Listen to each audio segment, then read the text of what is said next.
approach to business. Welcome, everybody! It is joy by which the labor that will make the life that I want possible. It is not at all puzzling to me that joy is possible in the midst of difficulty. Words by the beautifully insightful Ross Gay on one of my favorite podcasts, On Being.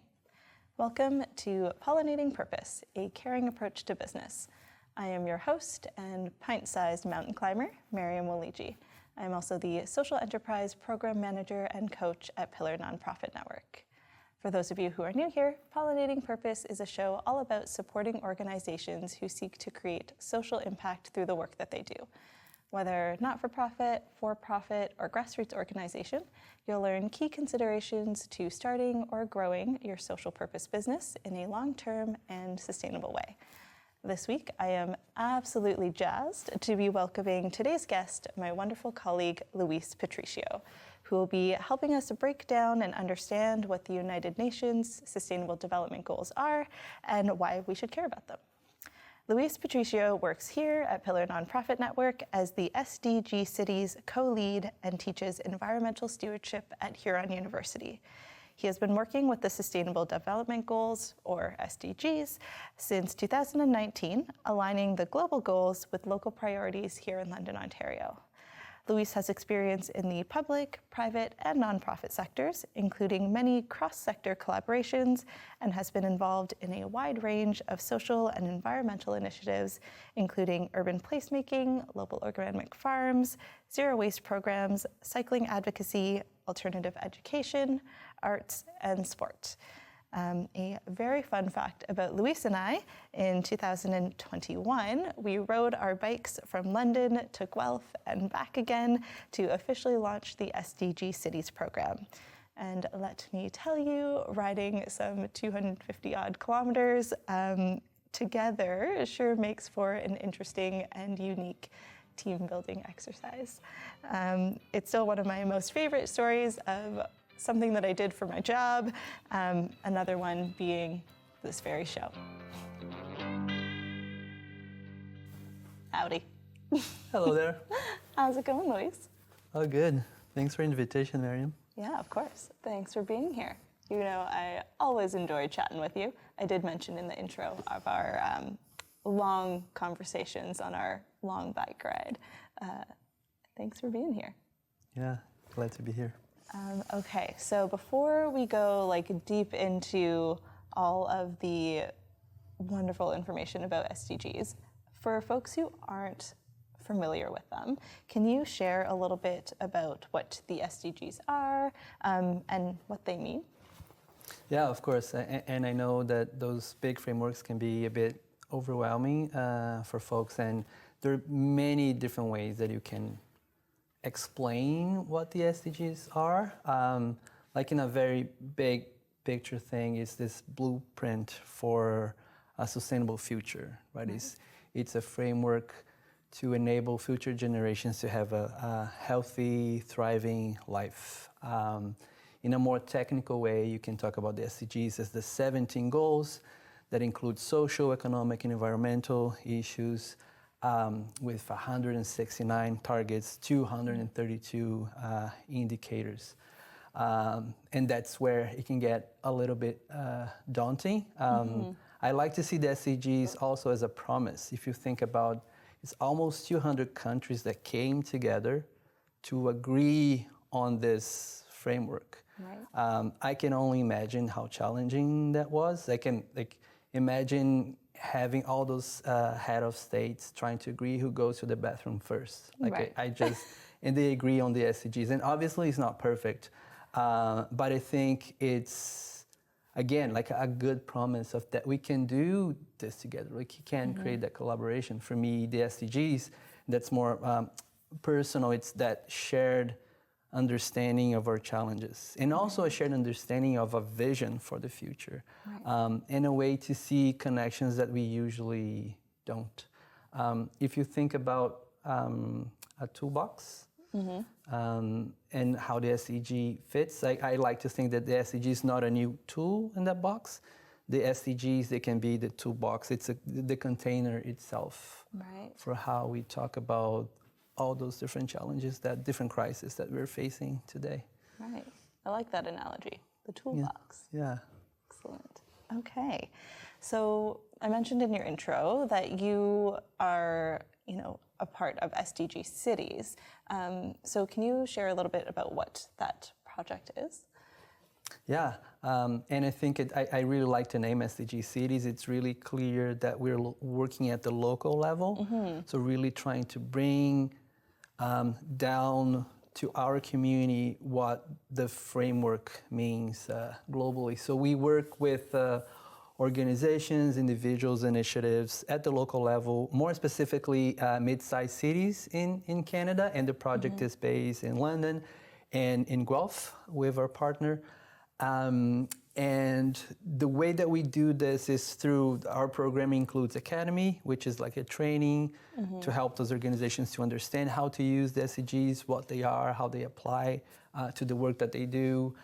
We have a community learning series where we have different topics that relate to the SDGs. The first one, we invited funders to talk about how they use the SDGs and why they use the SDGs, and how organizations could benefit from using the SDGs as well. We have another one that we had London Brewing as our guest to talk about how they use the SDGs, and they don't talk about the framework explicitly, but how the work that they do really aligns with the SDG mentality, if you will.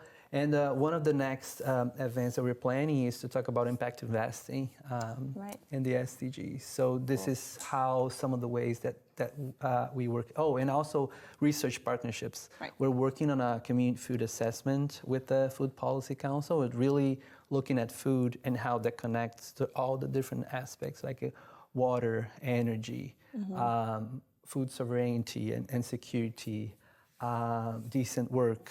And we all know with the pandemic, right, about the migrant workers and all that challenge. So those are some of the ways that we are working with the SDGs, but really working at this local level. Yeah.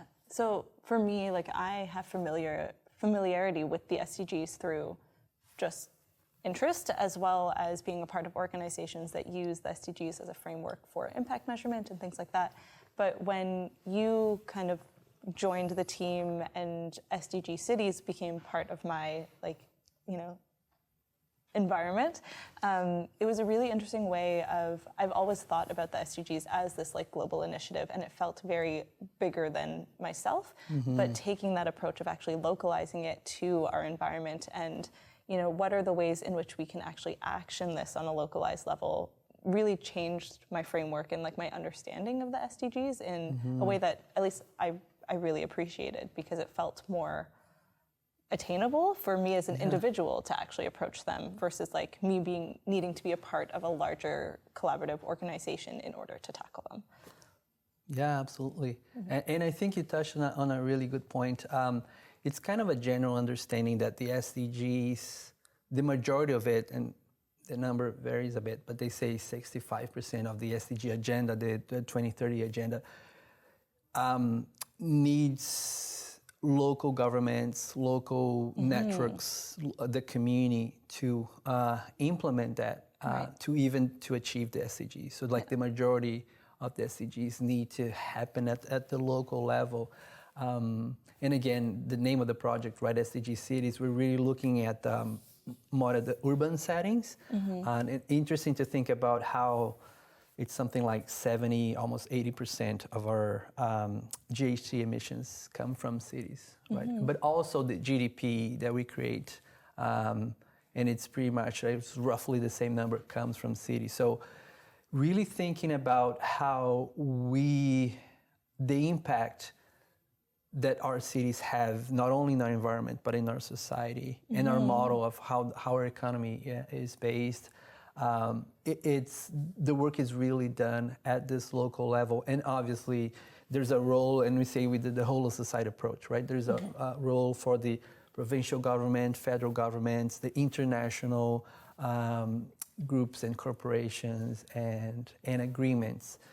But sometimes we underestimate the importance of working locally. Yeah, like that municipal level has such impact. And it often, at least in conversations that I've had with folks, that municipal level is kind of in the back of your mind when you think about voting, governance, things like that. But that municipal level is actually where you get the most traction with direct action for a lot of the things. Yeah. Cool. Excellent.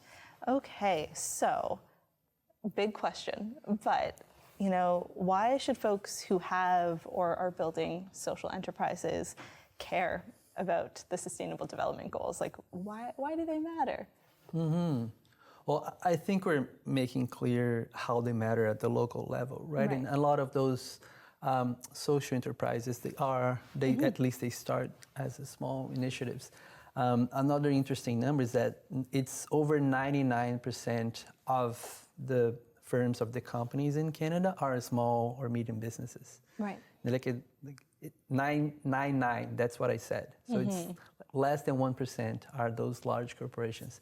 And people might think, oh yeah, but like one large corporation has as many employees or contributes to the economy as like more than those. This is not true either. Right. I'm trying to remember the numbers. It's over 80% of the employees are part of those small and medium businesses, and over 60% of the GDP is produced by those businesses. So I think here's why the SDGs matter. Those large businesses, because they are, they have, the power dynamics is very interesting, right? Like they can lobby and they can make their needs very clear. With the SDGs, if we can really elevate and we can all see the impact that the different players have in the economy, in our society, we can really see how, and then everything that unfolds from that. Our public policies from the municipal level to the federal level really needs to support those social enterprises, those small businesses that have a purpose. And again, if you map and if you measure, they already have a much bigger positive impact. And it's obvious to see that, right? They're embedded in their communities, they have strong relationships, they are asking the questions, and they are not just doing things that are super standardized. So that they already pay a lot of attention on how the work that they're doing, and they have a purpose, right? How the work that they're doing have a social and environmental impact. So the SDGs could really, again, is that promise, right? If you really use them to, and because they're small, it's hard for them to have this collective voice, but the SDGs could help them have that collective voice to come together and show how much they do. And obviously in a more smaller scale, they can use the SDGs to see that they have an impact that goes beyond what they originally thought. It can really amplify the impact that they have, and using the SDGs as a framework can make it easier for them to see that. Yeah, like the idea that the framework can maybe be a starting point for really understanding like how an organization might want to measure their impact and measure it comparative to a sector or the work that they're trying to do. And that's always really helpful, but then they can also like build upon that framework to make it relevant to the work that they're doing, the communities that they're serving, and the conversations that they're having. It's a shared language, really. Amazing, excellent. So we've talked about why the SDGs matter to these small to medium size businesses, but Can you touch a little bit more on like how it might be relevant to their work and how they can actually use the SDGs in a really like tactical way, I guess? Yeah, no, that's a great question, and the organizations that we've been working with, this is one of the main questions that they have, and it's a very valid question.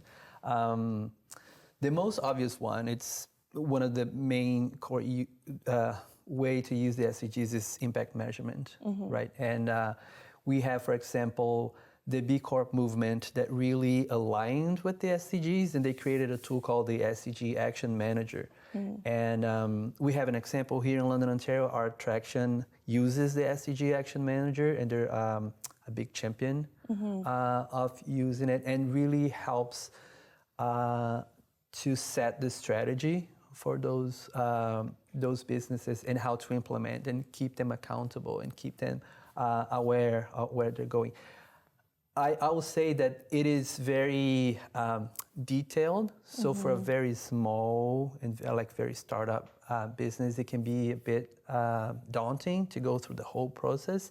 There are simpler tools. The BSET, for example, is the Basic Sustainability Assessment tool by Bob Willard.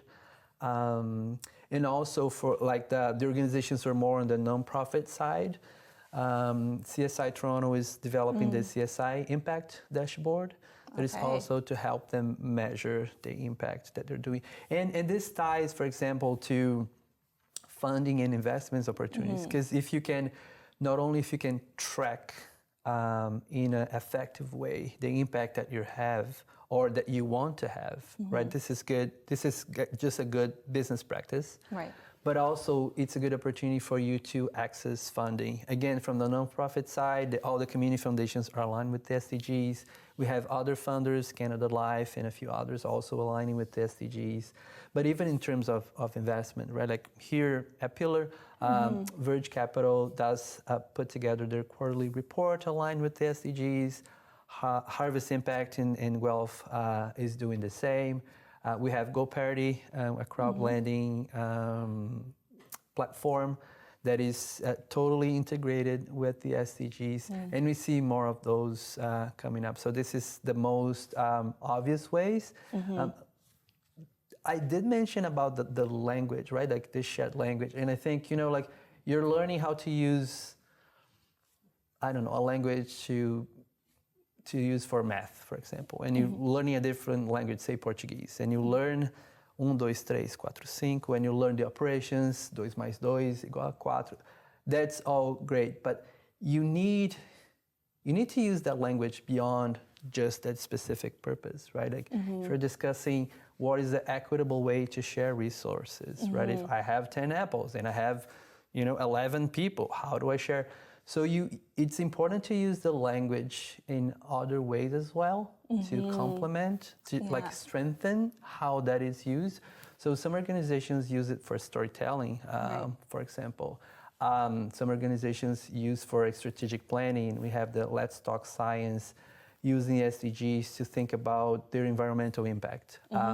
We can use the SDGs for team alignment, and we do that here at Pillar, looking at all the events and activities that we are hosting and organizing, and how this aligns with our priorities and with the SDGs. So there are multiple ways, and I think we need to think more than just the technical impact measurement side of the SDGs, but really using this as like our common language. Yeah, and this, in my mind, feels related. I remember once we were having a conversation with one of our colleagues, and we were talking about the SDGs as this like framework and the goals that there are, and how they actually relate to lived experience. So walkable cities, but for whom are they walkable, and like how do we actually make them walkable for everyone versus just like a particular group of people, things like that. So I've started to think about the SDGs as, yes, a goal, and like how do we actually reach that goal? Like what sort of like critical lens do we need to put on actions that need to happen in order to actually meaningfully get to those goals in a way that's accessible for everyone in the community?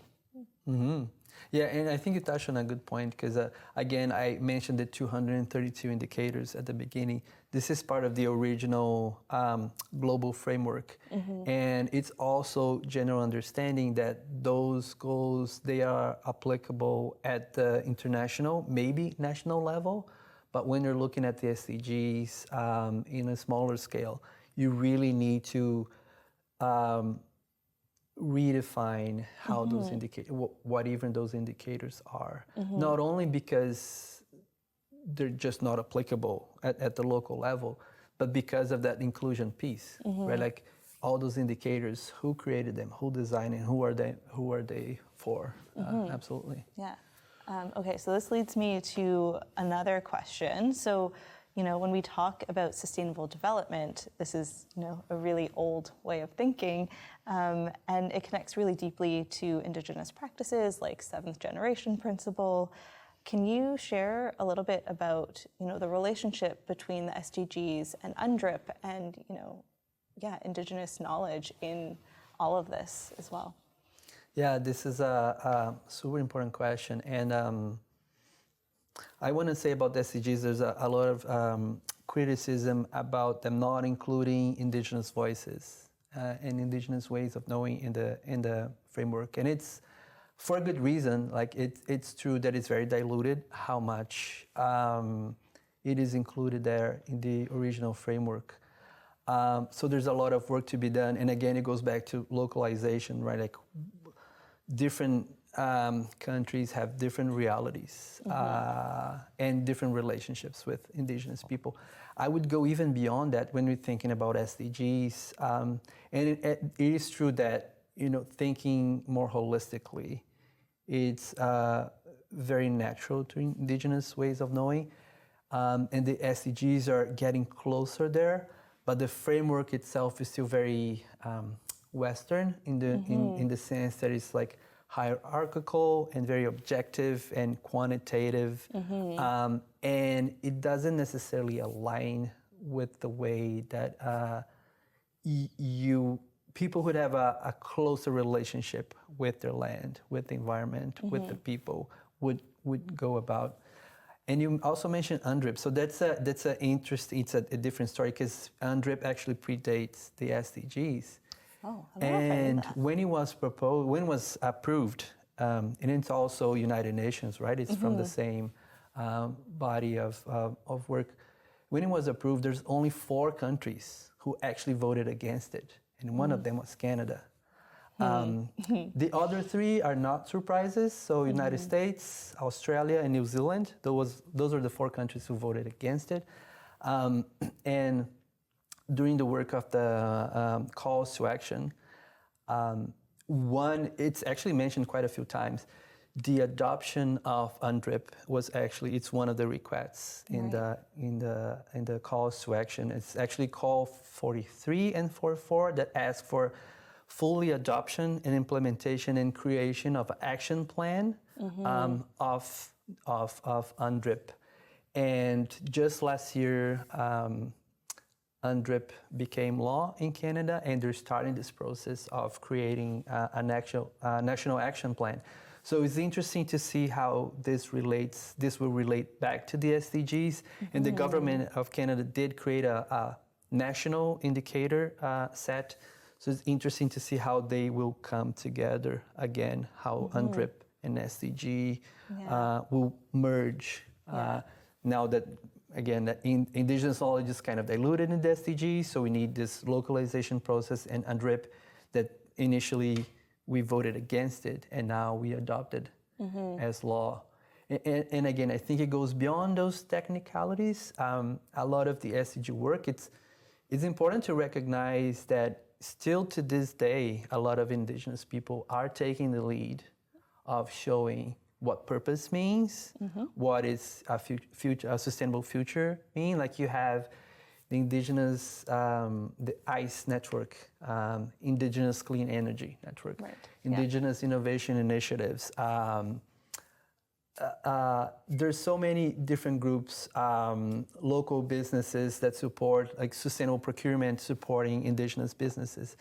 And the whole sector, the Indigenomics, and how Indigenous people and economies can actually not only be socially and environmentally sustainable, but really create a thriving economy in Canada, and how much they can bring. Like we're talking about real hard money. How can they actually bring that to the table? So it's important to recognize that when you're talking about SDGs and UNDRIP, it's not like another white savior mentality. Oh, we're going to help those people. No, it's more, they know what they need to do.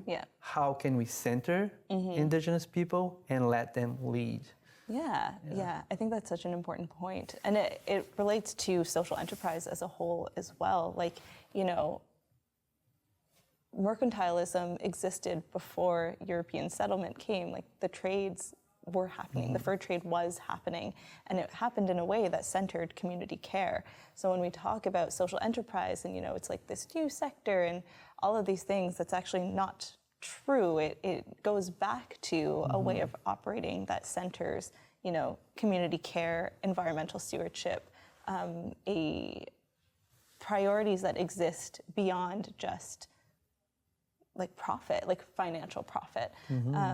So that's an interesting just parallel between that idea of UNDRIP and the UN SDGs coming together to like really center that knowledge in the same ways in which, we need to remember as social enterprises that this way of doing business is not novel, it's not new. It goes back to meaningful and like mindful ways of doing things. Cool. So this isn't one of the questions that I had prepped you for, but curious as to like, if you had to choose your favorite thing about the SDGs, what would it be? Usually I think if I have to think about one word to define the SDGs, I think about integration. And this is my favorite thing about the SDGs is how we can challenge ourselves to see things that we haven't seen before. So there's a bit of humility. Like it's really, we don't know, it's too complex. We don't have the answers. We cannot do this alone. And you can think of an individual, an organization, and even a whole country, or like we need each other to see those different angles. Yeah. So that potential that the SDGs can bring of really taking a step back and just admitting that we can do this alone, to me is one of the things that I like the most about them. Amazing. And just in the final little bit before we wrap up, where can folks find out more about you, SDG Cities, and the work that you do? So we have their website, sdgcities.ca. You can learn about our academy. We have a few more cohorts coming up, community learning series. Again, all those events and opportunities are free to attend. If you have an idea of what you want to do, some research, it doesn't have to be academic research. It can be community-led. We're more than happy to bring an SDG lens, this more holistic lens, and work with you on those things. Wonderful. Well, thank you for being here, Luis. It's always a joy to chat with you. Thanks for having me. Of course. Thank you once again to Luis. Conversations with him are always so interesting, and I am forever grateful to work with such neat people. If you'd like to learn more about Pillar Nonprofit Network and the work being done by our organization, you can head on over to pillarnonprofit.ca. There you can find links to our various other programs, including SDG Cities and the various workshops that we offer. If you would like to stay up to date on the different offerings available from Pillar, I highly recommend signing up to our free newsletter. It has all of the good stuff in there. Once again, I am your host, your guide, your business bud, Miriam Waliji, and this has been Pollinating Purpose, a caring approach to business. Thank you for coming along for the ride. I'm glad that you're here.